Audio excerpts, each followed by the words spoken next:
بہت مدت پہلے دور دراز کے ایک ملک میں یہ قانون تھا، یہ قاعدہ تھا کہ اس ملک کے لوگ ہر سال اپنا بادشاہ تبدیل کرتے تھے۔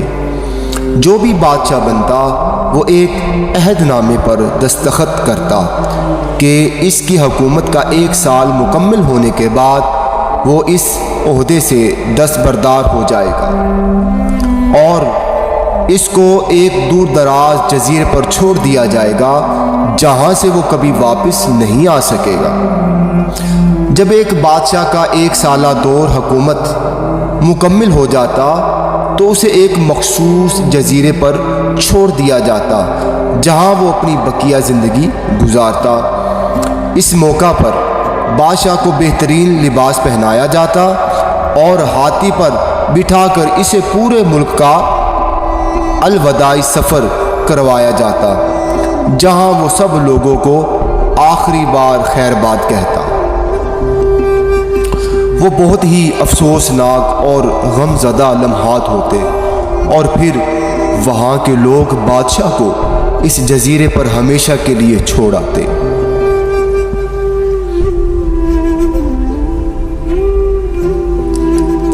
ایک مرتبہ لوگ اپنے پرانے بادشاہ کو جزیرے پر چھوڑ کر واپس آ رہے تھے کہ انہوں نے ایک ایسا سمندری جہاز دیکھا جو کچھ دیر پہلے ہی تباہ ہوا تھا اور ایک نوجوان شخص نے خود کو بچانے کے لیے لکڑی کے ایک تختے کا سہارا لے رکھا تھا۔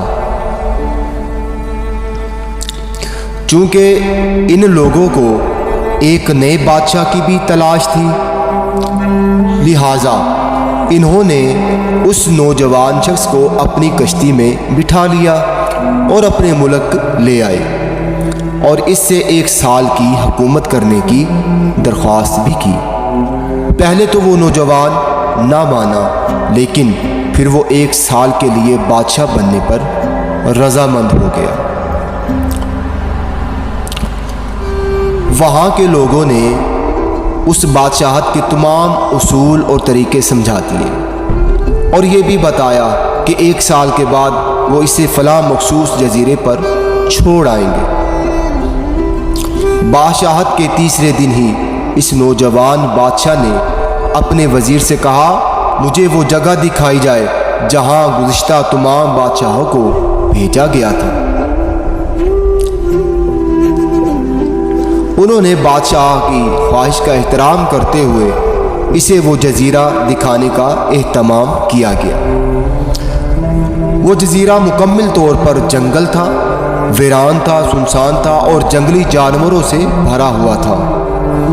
ان جانوروں کی آوازیں جزیرے کے باہر تک سنائی دے رہی تھیں۔ بادشاہ جائزہ لینے کے لیے تھوڑا سا جنگل کے اندر گیا اور وہاں اس کے پچھلے تمام بادشاہوں کے ڈھانچے پڑے نظر آئے۔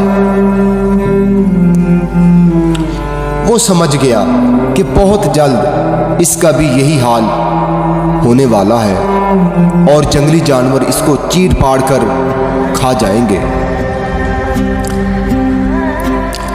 ملک واپس پہنچ کر بادشاہ نے مضبوط توانا جسم کے بہت سارے اکٹھے کیے، ان سب کو اس جزیرے پر لے گیا اور حکم دیا جنگل کو 1 ماہ میں مکمل طور پر صاف کر دیا جائے، تمام خطرناک جانوروں کو مار دیا جائے اور سب فالتو درخت کاٹ دیے جائیں۔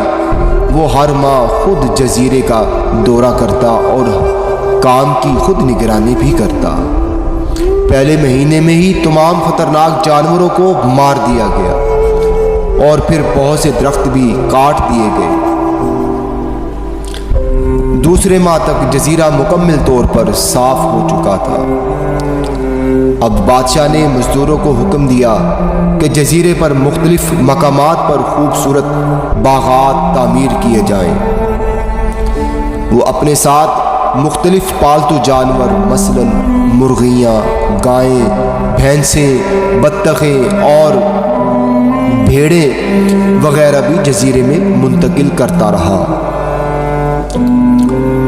تیسرے مہینے میں بادشاہ نے اپنے مزدوروں کو حکم دیا کہ ایک شاندار گھر تعمیر کریں اور اس جزیرے پر ایک بڑی سی بندرگاہ بھی بنائیں۔ گزرتے مہینوں کے ساتھ وہ جزیرہ ایک خوبصورت شہر میں تبدیل ہو گیا، بدلتا جا رہا تھا۔ وہ نوجوان بادشاہ بہت سادہ لباس زیب تن کرتا اور اپنی ذات پر بہت کم خرچ کرتا۔ اپنی بادشاہت کی زیادہ تر کمائی وہ جزیرے کو بنانے میں لگاتا رہتا۔ 10 ماہ گزر جانے کے بعد بادشاہ نے اپنے وزیر سے کہا، میں جانتا ہوں کہ 2 مہینے بعد مجھے جزیرے میں چھوڑ دیا جائے گا، لیکن میں ابھی سے وہاں جانا چاہتا ہوں۔ وزیر اور دوسرے وزراء اس بات پر متفق نہیں ہوئے اور بادشاہ سے کہا، آپ کو 2 ماہ مزید صبر کرنا ہوگا تاکہ سال مکمل ہو جائے۔ سال پورا ہو جانے کے بعد آپ کو اس جزیرے پر چھوڑ دیا جائے گا۔ بالآخر 2 ماہ مکمل ہو گئے اور بادشاہت کا 1 سال ختم ہو گیا۔ حسب روایات وہاں کے لوگوں نے اپنے بادشاہ کو شاندار لباس پہنایا اور ہاتھی پر بٹھایا تاکہ وہ اپنی رعایا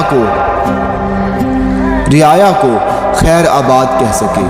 خلاف توقع یہ بادشاہ اپنی الوداعی تقریب پر بہت ہی خوش تھا۔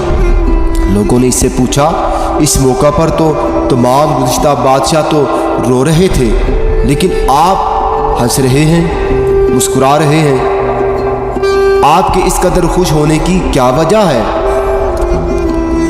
اس نوجوان بادشاہ نے جواب دیا، تم لوگوں نے داناؤں کا وہ قول نہیں سنا، جب تم ایک چھوٹے بچے کی صورت میں اس دنیا میں آتے ہو تو تم رو رہے ہوتے ہو اور باقی لوگ سب ہنس رہے ہوتے ہیں۔ ایسی زندگی جیو کہ جب تم مرو تو تم ہنس رہے ہو، مسکرا رہے ہو اور باقی دنیا رو رہی ہو۔ میں نے ایسی ہی زندگی گزاری ہے۔ جس وقت تمام بادشاہ محل کی رنگینیوں میں کھوئے ہوئے ہوتے تھے تو میں اس وقت اپنے مستقبل کے بارے میں سوچتا تھا اور اس کے لیے لاہ عمل تیار کرتا تھا۔ میں نے اب اس جزیرے کو ایک ایسی خوبصورت قیام گاہ میں تبدیل کر دیا ہے جہاں اب میں اپنی باقی زندگی نہایت چین اور آرام اور سکون کے ساتھ گزار سکوں۔